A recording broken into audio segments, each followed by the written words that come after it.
this SR journey it feels like it's starting to blossom now. I kind of feel like I'm repeating myself, but it's interesting. Like the first couple weeks, so the first 3 weeks, I'm about to enter my 4th week, so just about to come up on 30 days, and it definitely feels like I don't know, I feel like I'm almost completely relinquishing control. Like my days, it's hard to even see where am I doing anything. Like my body is doing all kinds of things. I'm working, I'm talking to people, but so what am I doing?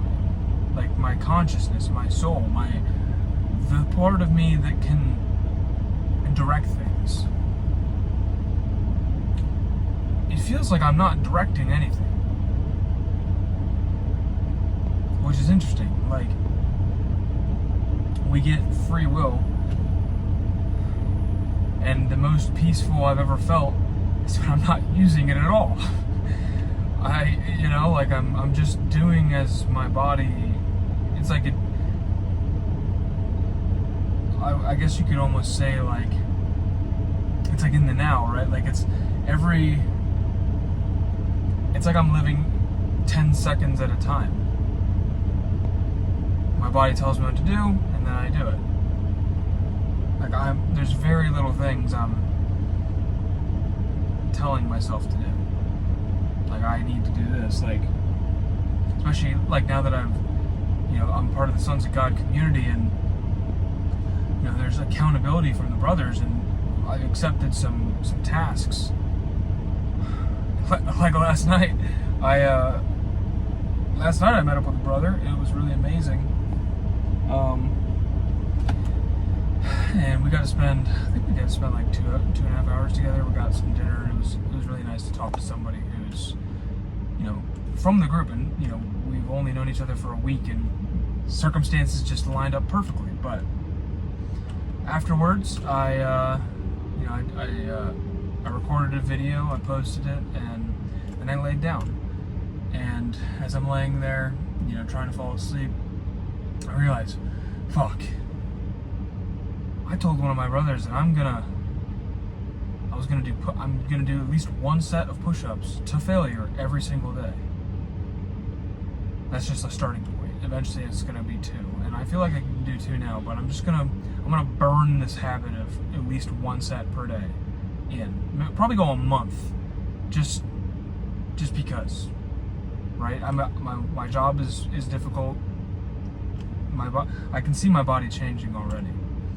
But from the job, I don't think push-ups have anything to do with it, but it's only going to help to lock in these push-ups, and then I can increase them eventually, right? I'll aim for month 2, I'll do two sets to failure, and then maybe third month I'll do 3 sets to failure per day, But, so I'm sitting there trying to fall asleep, and my eyes just like, like, God damn it, I didn't do it yet. So I was thinking, like, do I get dressed and, go back outside and do these push-ups? I really didn't feel like it. So I was battling, like, what do I do? So I just did them in bed.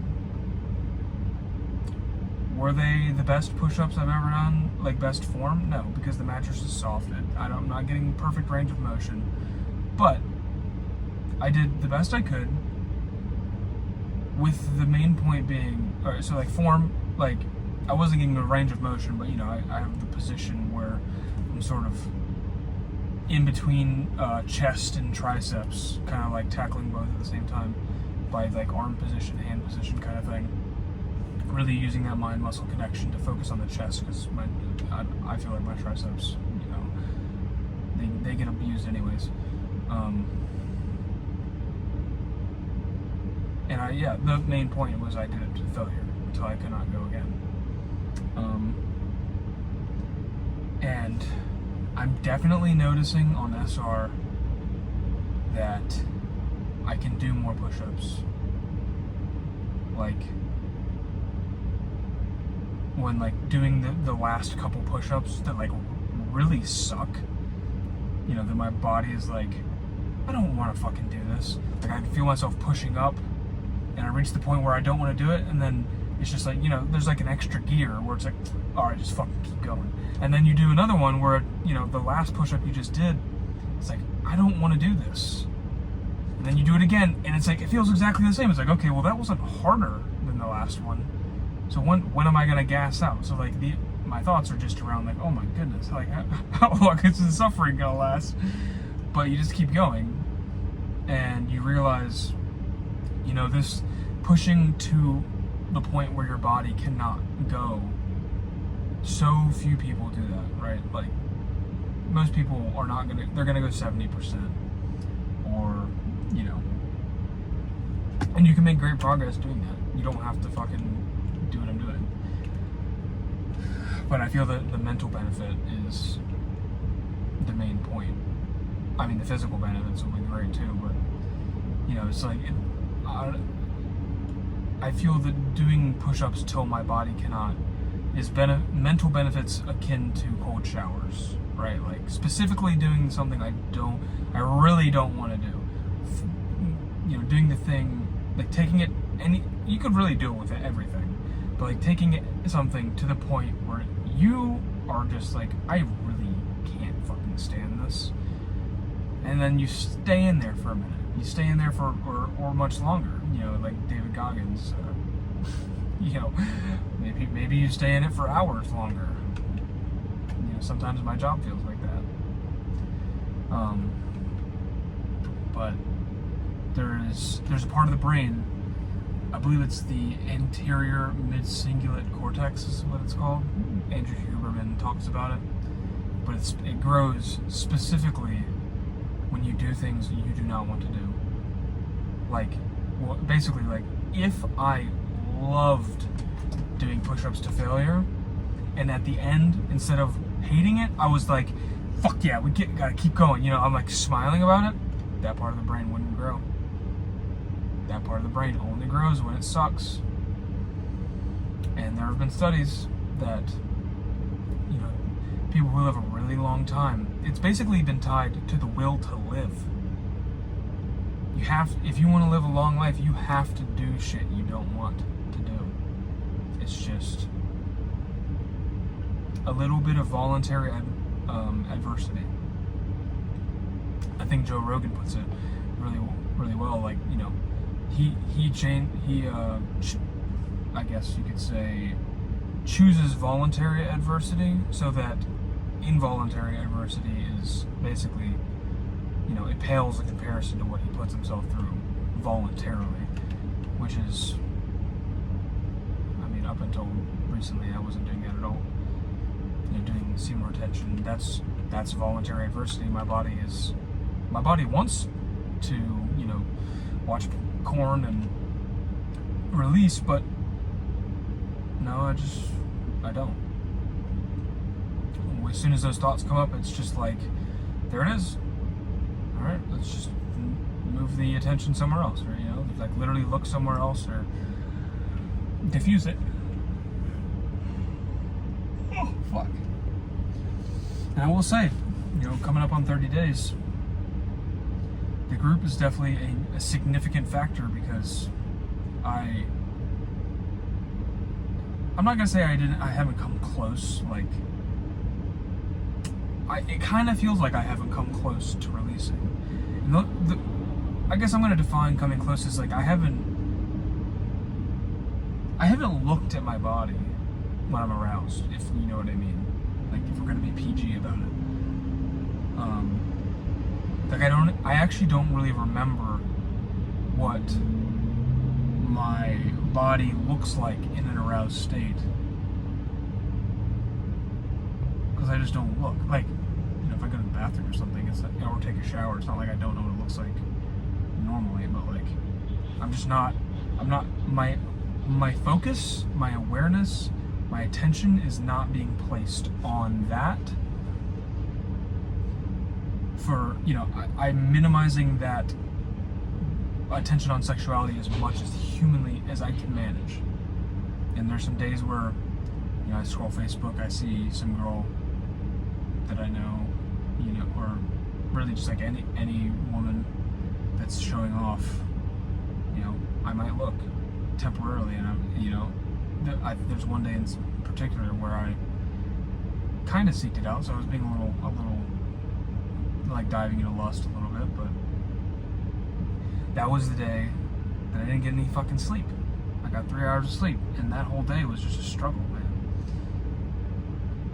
On a lot of levels, but on days I get, you know, the amount of sleep that I plan on getting, it's really like 7 hours, 7.5 to 9, depending on what I did that day. Like tonight I probably only need like 7.5 because I haven't really exerted myself that hard. But tomorrow I will probably need more because I'm going to be unloading a trailer all day. Not all day actually, it's a light trailer, thank God. But yeah, this is a significantly different way of living life. And it, like I said in the previous video, like when you're doing semen retention alone, it's so much harder. And it's kind of crazy because, like, being in the Sons of God community, I don't, like, initially I was, like, glued to the group, but now I'm, like, I'm not so glued to it. I do participate. I check it every day. I participate a little bit, but, like, it's really,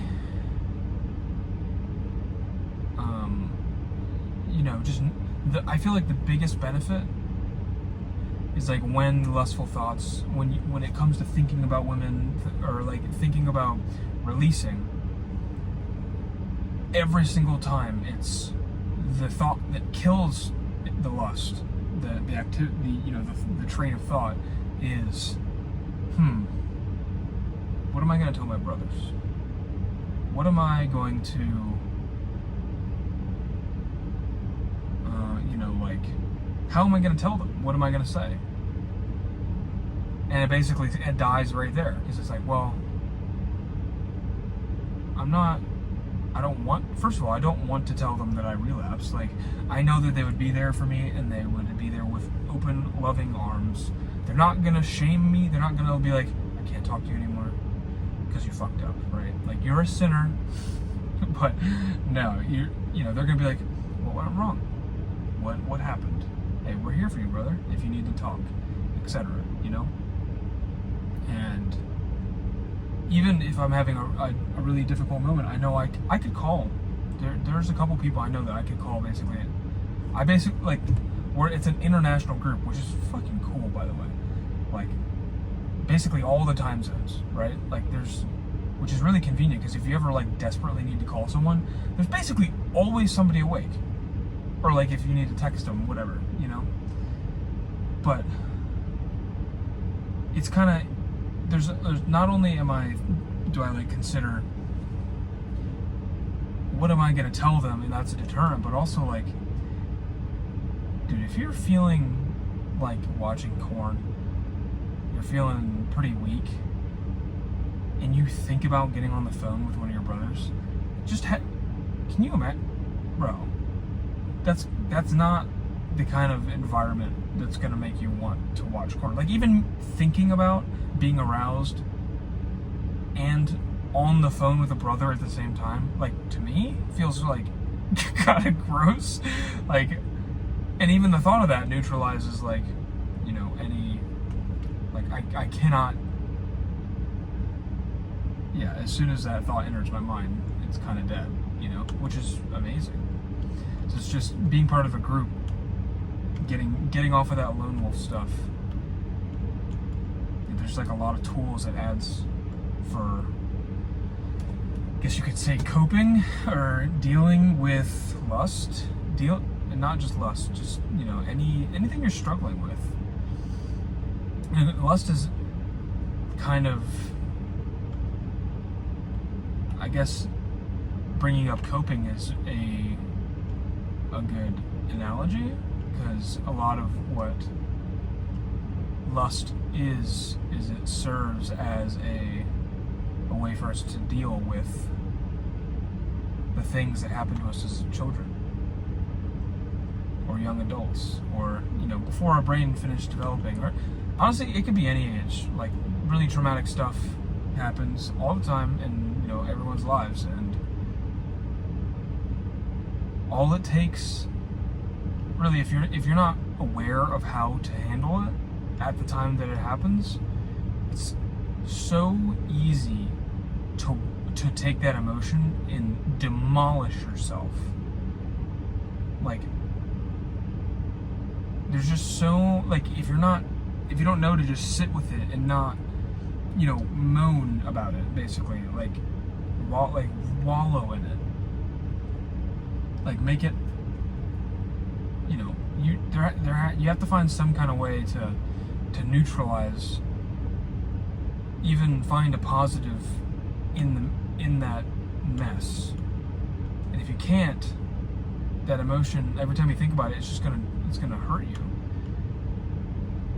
And if you use lust to escape that emotion, it will never go away. So doing SR, when you remove the coping mechanism, it is all of that shit starts bubbling up. All of that stuff is gonna come to the surface, and that's your opportunity to start working on it. And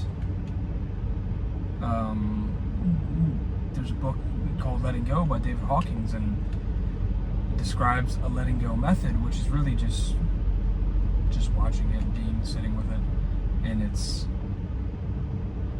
this is when you're doing semen retention, all of these negative and positive feelings hit you with more force, which is good because it allows you to process more at the while you're feeling it. Like, if your childhood trauma is so repressed, you kind of just get like a glimpse of it every now and then. Like, it's going to be kind of hard. It's going to take a very long time to work through that because you're not even letting yourself feel it. But when you're on SR, you don't really have a choice. Like, it's going to come, and you're going to have to do something. And that is a beautiful thing for sure. Like, you have to make it a beautiful thing. You have to know that, okay, this is my opportunity to just be present with that. Let's say it's your inner child. Maybe the event or whatever happened as let's say you were, let's pick an age, 7, right? That emotion, that's that, when that emotion comes back up, that's the 7-year-old you. So you need to sit there with that 7-year-old you and just, feel. Like, don't be scared. It may not feel good yet, but you just gotta sit there and be with it. And maybe it's a lot older. Maybe it's today. Maybe you're 60 years old and you haven't dealt. Maybe the trauma happened at 60 and you just didn't know how to handle it. You just need to sit with it when it comes up. Age really doesn't matter in a lot of things. We say it matters in a lot of ways, and then that becomes true, but realistically, there's some very, what society would call elderly people that are incredibly fit because they make it a priority.